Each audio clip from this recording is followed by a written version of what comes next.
Hello, everyone. Welcome to Jamaica 411. Thank you so much for stopping by, keeping me company as usual. If you're here with me for the first time, welcome, welcome. Please remember to subscribe, give the video a thumbs up, and share. Feel free also to leave your comments in the comments section. You're most welcome. To my subscribers, welcome back. Always lovely to have you. Chat with you a little. Yes. And of course, your presence is much appreciated, and I want to thank you all for the support and the love you've been giving to this channel since its inception. You know the ropes. Please go ahead, give the video a thumbs up from now on, share, and then return, at which point we are going to get down to business.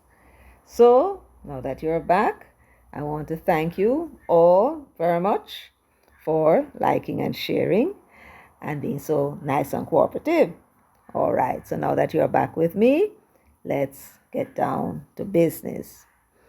So the title of today's video is Why Bunting Hates Peter Phillips. Now that seems strong. Yes, it's true. And you must say, but why you think Peter Bunting hates Dr. Peter Phillips? And some will say, a long time you know the boy they never liked Phillips, you know. A long time you know the one Bunting never liked Phillips, you know. All of that too. Now, we are going to investigate what we believe is the origin of this rivalry between the two men. Yes, it never started in 2019. Is me in the Gleaner a read way back when. My goodness, the things you can learn when you go way back when. And buck up something and me say, I wonder. Yes, I think so. And therefore, I must bring it to my peeps and ask them what them think about this. So here I am, bringing it to your attention. And I would love to know what you think in the comment section. So let me go ahead now and, bring to you what it was that I discovered. So to begin, let us take a look at who this man, Peter Murcott Bunting, is. What do we know about him? We know that he was born Peter Murcott Bunting on September 7, 1960, in an unnamed rural district somewhere in Clarendon. We know that his parents were farmers in Clarendon. His father's name, Juan Bunting, and his full name is Juan Pablo de la Cruz Bolivar Bunting. Yes, man. Parents of Juan seem to like the Spanish name then. And Bunting's mom, Pauline Bunting, and she was, prior to her marriage, called Walton, Pauline Walton. We also know that he grew up privileged. As I said, his parents were farmers, dairy farmers. And he went to school at Campion College, where he met Chris Derring. Not sure if he met there, they met before, but certainly they went to school at Campion College. And he was at Campion College between the years 1971 and 1979. After completing high school, Bunting undertook undergraduate studies in mechanical engineering at McGill University in Canada, and would have left, I imagine, in 1983, where he received the James McGill Award and the Quebec Iron and Titanium Scholarship for Academic Achievement. So he did very well. 2 years later, he earned an MBA in finance from the University of Florida, where he was conferred the esteemed title of Madeley Scholar. Again, he excelled and did well. He then returned to Jamaica, where he gained employment at Citibank. and he worked there between the years 1985 to 1987. He worked first as an accounting officer of the corporate banking group and then as manager of specialized finance. He then left Citibank in 1988 to establish the Manufacturers Merchant Bank with O.K. Melhedo and Clifton Cameron, who recruited him. And there he stayed until 1990. It says here that Bunting took a hiatus from banking to undertake a political career. And where did that political career begin? According to the biography I'm reading here, that according to them, his undeniable brilliance landed him the post as personal advisor to then Prime Minister, the Right Honorable Michael Manley, in 1990. So he left Manufacturers Merchant Bank, and the post he took up was to be the advisor to Michael Manley, who at the time, I do believe, was his, stepfather-in-law. I do believe he was married to a relative. I believe it's the niece or the daughter of Michael Manley's wife, Ewart. So for a year, he was the advisor to Michael Manley, we are told. And the reference to his undeniable brilliance would want to suggest that Michael Manley was impressed by him, to the point where he would want to have made him his personal advisor. What precisely he was advising him on, we do not know. It never said. And we have never heard it said what particular area that Michael Manley felt he needed advice on, that Peter Bunting was able to provide him with that advice. Now, Peter Bunting held several positions in the government while the PNP was in power between 1989 and 93. I have to remember them now. He was on the board as a director of the university, I think it was the University Hospital of the West Indies. He was also a director in Petrojam. He was the chairman of the community-based enterprise project. He was named so by Douglas Manley in January of 1991. In his own biography, he said he was the chairman of the National Water Commission from 1998 to 2001, the Jamaica Promotions, JAMPRO, from 2006 to 2007. He was chairman with certain responsibilities. And of course, he was also at the National Investment Bank of Jamaica. And there is where we will repair our steps to, because we have an interesting observation to make with regards to the NIBJ. And here is where our investigation begins. We are about to add 2 and 2 and hope we get 4 and not 22. So let us now begin. So December 21st, 1990, this story came out. It was in the Gleaner News in brief, and among other things it said, CEP board finalized, and that's the story we'll be reading for you today. A board has been appointed for the Community Enterprise Project. The members of the board are Mr. Peter Bunting, Chairman of the National Investment Bank of Jamaica, Mrs. Judith Wedderburn of the Frederick Ebert, not sure what that is, Foundation, Mr. Robert Robinson, Crown Insurance Limited, Arthur Barrett, Deputy Chairman of the Agricultural Credit Bank, Mr. Lloyd Brown, Ministry of Finance, Mrs. Maxine Henry Wilson, Chairman of the Social Development Commission, and so on. But what I want to bring your attention to is where it says the members of the board are Mr. Peter Bunting, chairman of the National Investment Bank of Jamaica. At the time when this story came out, Peter Bunting was not the chairman of the National Investment Bank of Jamaica, otherwise known as NIBJ. He was not the chairman. There was a chairman in place and there was a board that was in place. So at this time, December 21, 1990, Peter Bunting was not the chairman, but somehow this story came out that he was the chairman.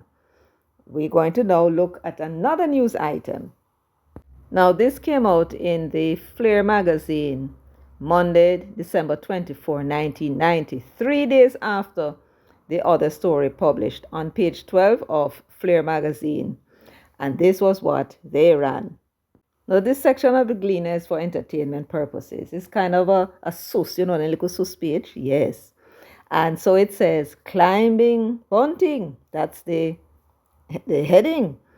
And it says, seems Mr. Peter Bunting of Manufacturers Merchant Bank and PCJ fame is set for bigger things in the government. We recently received an advisory from the Ministry of Youth identifying him as chairman of the National Investment Bank of Jamaica, the organization which holds important government assets. But there was no announcement that the Professor Al Francis had stepped down. Was that a slip of the pen? In other words, they want to know if it's something, that is in the making. So, this advisory now came from the Ministry of Youth. And they put out that Bunting, when they appointed that board, they named Bunting as the chairman of the NIBJ. Right? He was not even working at NIBJ at the time, but that's what they did. So let us now look at another piece of news item. So this news item was published in the Gleaner, January 21, 1991, and it says, outlining CBE policy. Dr. Douglas Manley, Minister of Youth and Culture Development. So the news item, the advisory that went to the Gleaner, talking about what was it? The CEP. Yes, the CEP board that was appointed with Bunting as they never said what his position was, but he certainly said he was the chairman of the NIBJ. It's the other section, the SUS section, said that it was a Ministry of Youth that the advisory came from. Now we know who was the Minister of Youth. It was Dr. Douglas Manley, right? So he was the one, or his ministry sent out the advisory, erroneously naming Bunting as the head of the NIBJ. Anyway, it goes on to say, Dr. Douglas Manley, Minister of Youth and Community Development, will outline the policy of the Community-Based Enterprise Project at the first meeting of the organization's Board of Directors on Wednesday at the Ministry. Among the other speakers will be the CBE Board Chairman, Mr. Peter Bunting. Okay, so Bunting was the head of this CBE. Douglas Manley had appointed him the chairman. Government has set up the CBE as the means of supporting the development and growth of small enterprises within the informal sector by the provision of credit and training services. So that is what Mr. Bunting him supposed to have been doing at the CBE, helping the persons, small businesses in the communities with credit and training services. Very important job, sounds to me. So we clarify this now. So there we had, on the 21st of December, this news item going to the Gleaner, which surprised them no end, because in that news item it said that Bunting was the chairman of NIBJ, and they know that there's this other professor gentleman who is the chairman, and there was no announcement that he had either been replaced or resigned. So they were very surprised. That advisory came, we now know, from the Minister of Youth. Okay, let's see now what happens after this. So, in January, middle of January, an announcement came. New board for NIBJ. Remember in December, nobody knew, not in the private sector in any event, that there was going to be any change in the leadership of NIBJ when the Ministry of Youth, well, apparently, erroneously referred to Bunting as the chairman of NIBJ. All right. Let us now see what it was that was sent out to the Gleaner in January 18. The article reads, a new board has been appointed for the National Investment Bank of Jamaica, NIBJ. The appointment, which took effect on January 15, sees Dr. Peter Phillips, Minister of State in the Office of the Prime Minister, as the new chairman. The president is Asghar Ali. You see that? Let me read it again for you, my peeps. There was an erroneous story put out that Peter Bunting was the NIBJ chairman, right? One would think that that was a mistake. Hell of a mistake that was, wasn't it? And then, here comes January 18, and published in the Gleaner, a news item announcing that there is now a new board for the NIBJ. But who was appointed the chairman? The appointment, which took effect on January 15, 3 days before, sees Dr. Peter Phillips, Minister of State in the Office of the Prime Minister, as the new chairman. The president is Asghar Ali. Let me read on. The new board was appointed by Prime Minister Michael Manley, who assumed responsibility for the NIBJ in November. Now, that November would be November 1990. Now, my peeps, it's very important that you pay attention to that date. Michael Manley assumed responsibility for NIBJ as Prime Minister in November of 1990. But let us read on to see if there's any other interesting piece of information that we may want to take note of. So let me continue. The members of the board at the time had resigned to give Manley an opportunity to appoint a new directorate. The NIBJ has been assigned a new pivotal role in the government's privatization drive. According to a release from Jamaica House, the NIBJ is now expected to play a major role in expanding the area of investment opportunities in economic enterprises by large, medium, and small entrepreneurs. End of quote. The other members of the board are Peter Bunting, Chairman of Community-Based Enterprises, Jasper Burnett, Senior Partner, Burnett, Parkinson and Company, Senator Lloyd Goodley, General Secretary, National Workers Union, Erwin Jones, Manager, Tropicana International Limited. Other members are Judith Robinson, Partner, Price Waterhouse, Marjorie Henriquez, Deputy Director General, Planning Institute of Jamaica, Dr. Owen Jefferson, Senior Deputy Governor of the Bank of Jamaica, Trevor Pattison, Partner, Myers Fletcher and Gordon, Mabel Ten of Grace Kennedy and Company, and Shirley Tyndall, Financial Secretary. So that was the end of that news item. And we have made note of the date when the NIBJ was transferred to the Office of the Prime Minister under the direction and control of Prime Minister Michael Manley. That was November of 1990. We also took note of the fact that Dr. Peter Phillips was the one who was named by the Prime Minister Michael Manley as the new chairman, and one Asghar Ali was the president. We also took note of the fact that other board members were named, Peter Bunting being one, and he was an ordinary board member. We noted that. Good. Let us now see what happened next, if anything. So, on the 25th of January 1991, exactly 7 days later, this announcement came in the Gleaner. Let's read and see what it says. It says, notice of appointment. So it says, the president of the National Investment Bank of Jamaica Limited, Mr. Asghar Ali, is pleased to announce the appointment of Mr. Peter Bunting to the post of Vice President effective January, I'm not sure if that's supposed to be 22, but it says January 2, 1991. As Vice President, he will have direct responsibility for the privatization and the investment activities.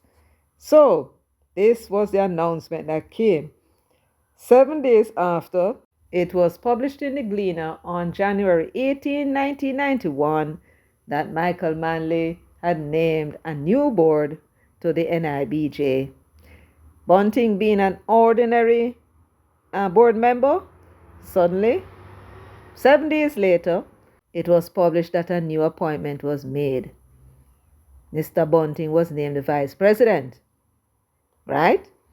Now, let's see what else it said that he will be doing as vice president. It said, Mr. Bunting comes to NIBJ from Manufacturers Merchant Bank Limited, where he was the founding managing director and vice president.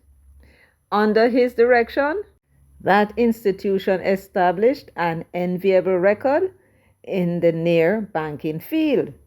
Mr. Bunting holds a bachelor's degree in engineering from McGill University and a Master of Business Administration from the University of Florida, where he specialized in finance and marketing.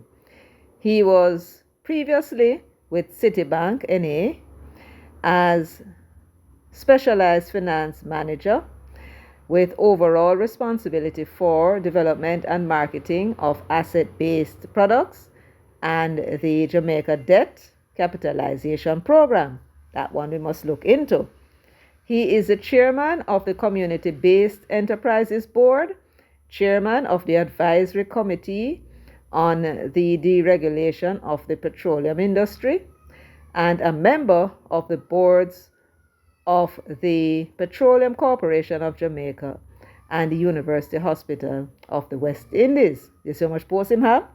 A manual of posts. So you can imagine. Let us now get down to our analytic mind now and see if we can discover what went on. So the NIBJ was transferred to the Prime Minister's office, November 1990. Why? Because it was going to take on added responsibilities.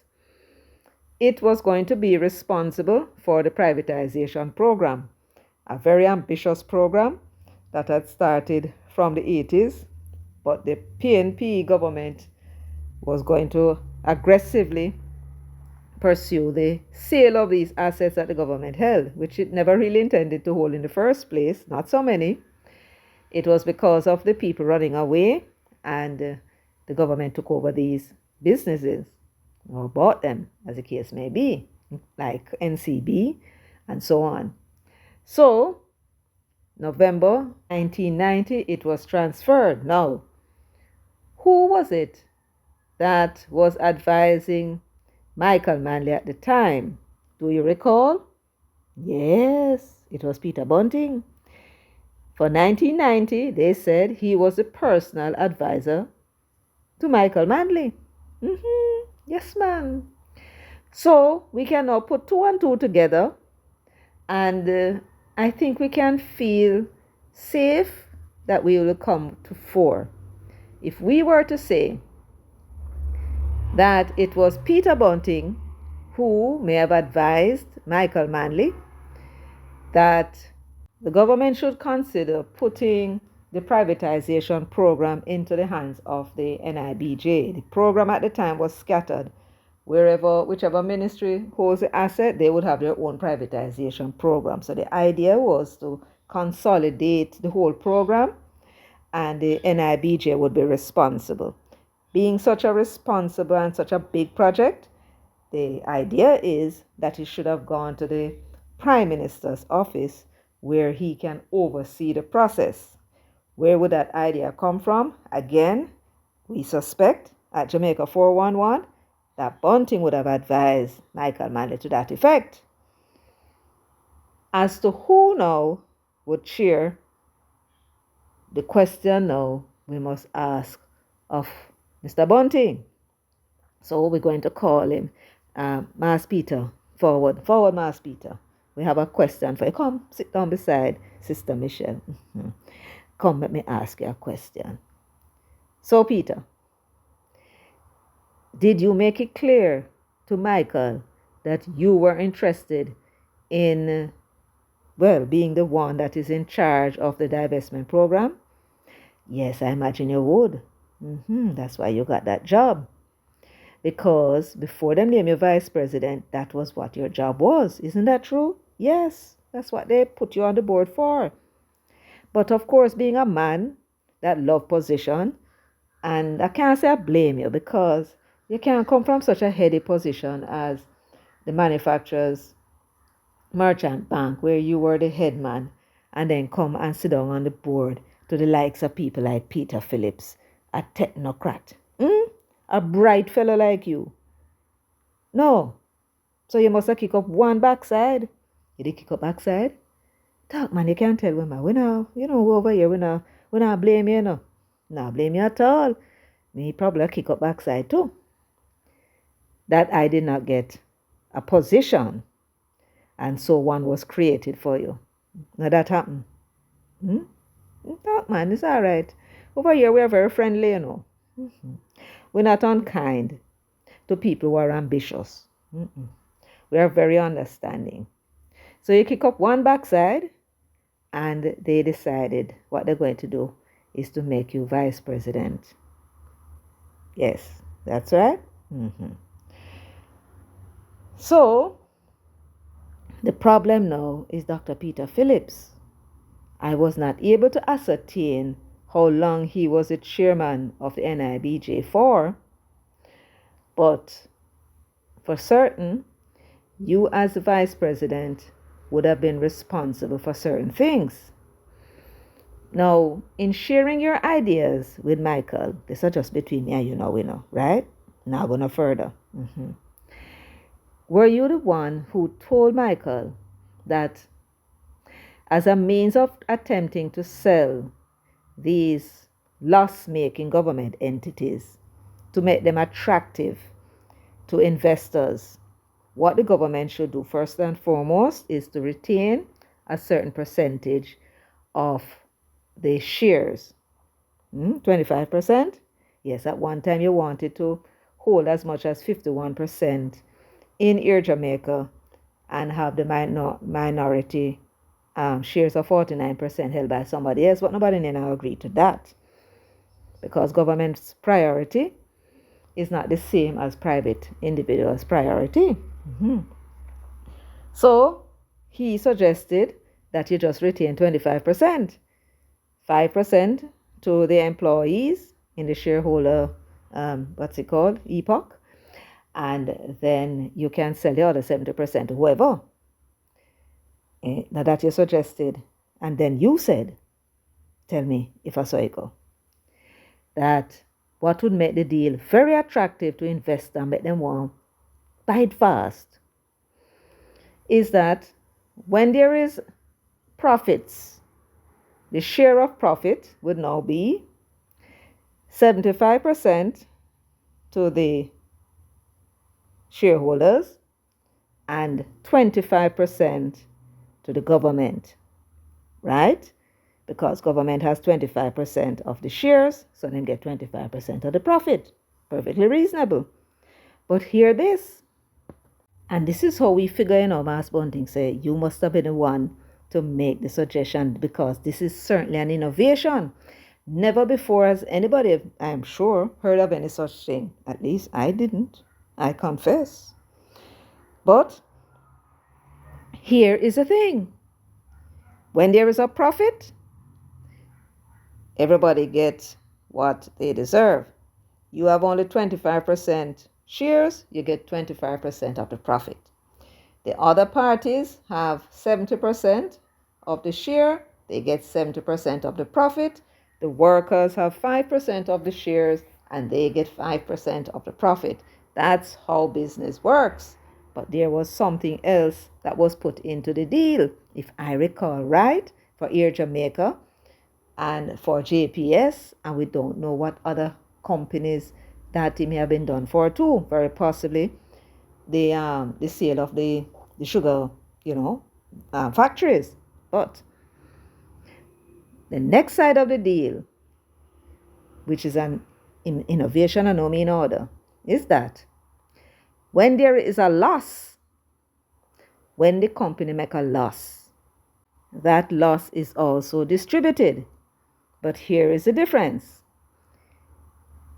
The government that owns 25%, it is the government that must assume responsibility for 75% of the loss, while the employees and the other people who own 75% of the shares, they would only assume 25% of the loss. In other words, the government was guaranteeing the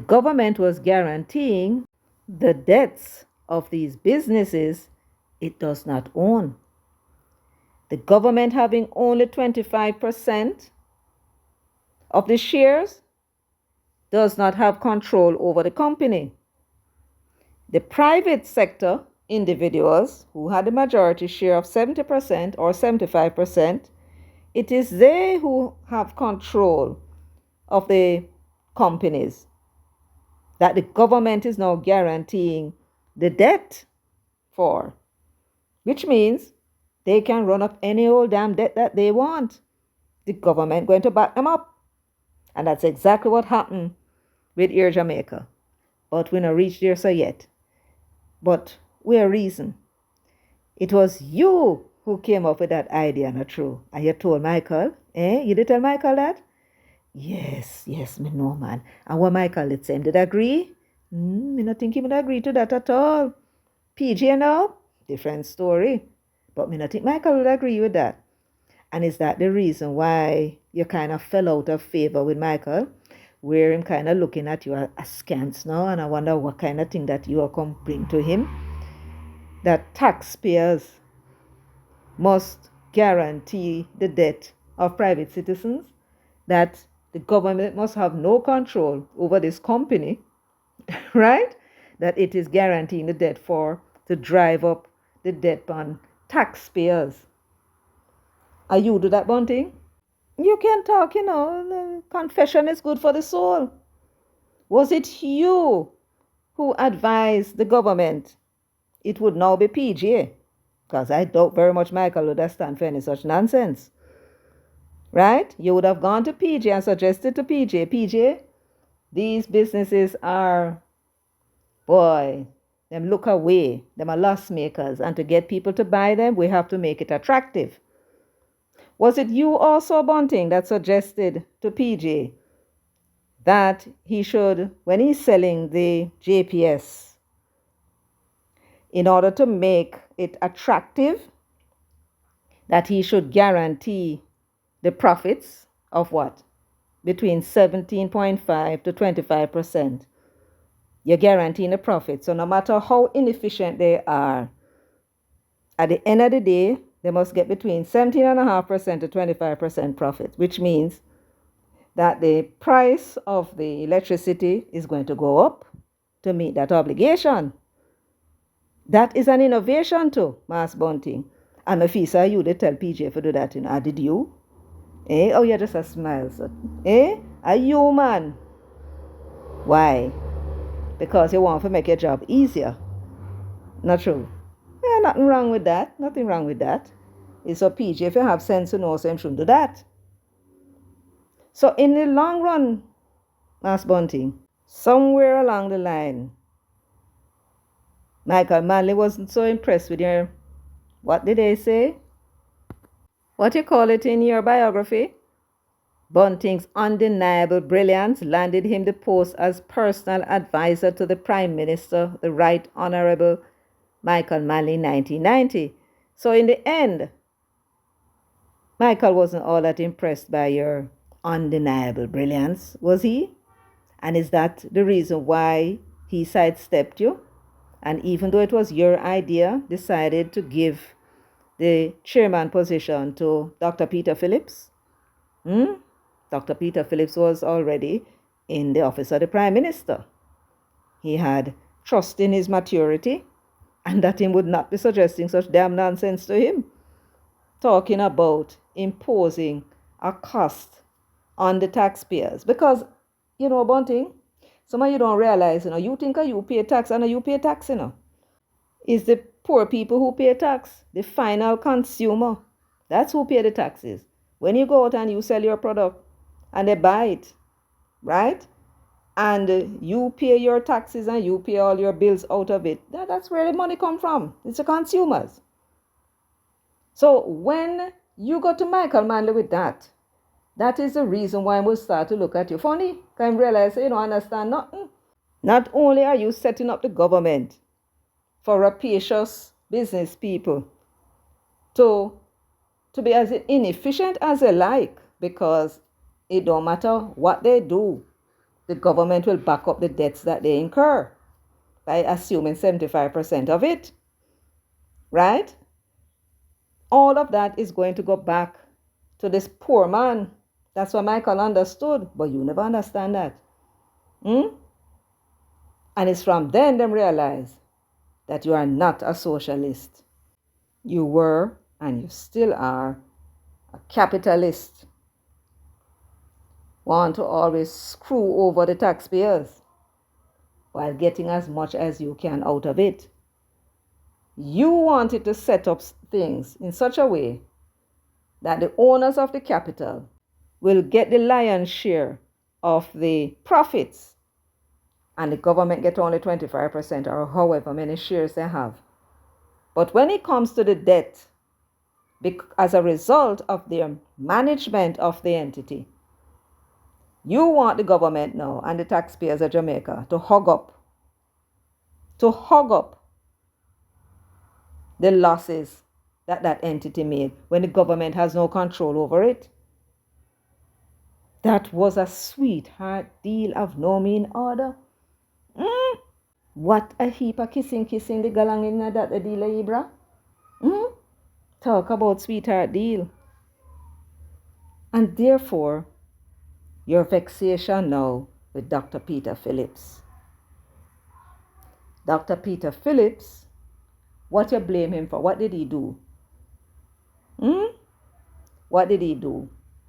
Did he went and, you feel in your mind, ingratiate himself with Michael? You feel saying him did beat you out? You feel saying could have said something to Michael about giving you a position? What your problem with Dr. Peter Phillips? Probably the same problem that PJ had. But stick up in here. Stick up in, Mass Bunting. Come here. Draw a little closer. No one nobody here what me I say about to ask you. No one nobody here. Them say here that you were doing something at Petrojam. Them say you were the chairman of the advisory committee on the deregulation of the petroleum industry and a member of the boards of Petrojam Corporation. You were the chairman of that advisory committee on the deregulation of Petrojam. Come a little closer. Me have one question I want to ask you. So Peter, are you the boss from PJ? Come in, I want nobody here when me ask you. Are you the boss from PJ and make everybody know say PJ they go give Shell a waiver when they're not supposed to give Shell waiver He never utter. Are you the chat pan him? Eh? You can't tell me no man. You know, say not gonna further than yes. Hmm? You know, talk. All right, no problem. No problem. But you would admit though that you were in a position to boss on him. Is that true? All right. Well, make we leave that. Make we leave that. My peeps. All right, Mass Bunting, you can go ahead now. I will know you're very busy. All right. So my peeps. My peeps. There you have it.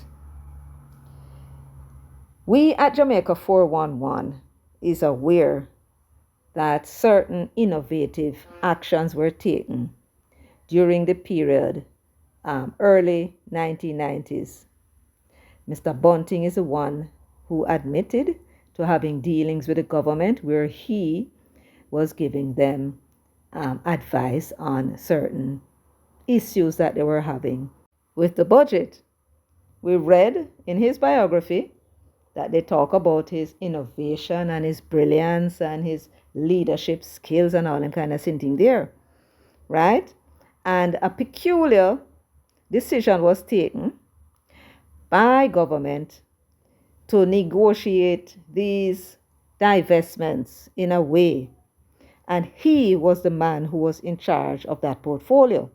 So even though Air Jamaica was sold many years later, so was JPS, he would have been the one that was negotiating the contracts for the sale or the terms and condition of the sale from as far back as when he was there between 1991 and 1993 when he left.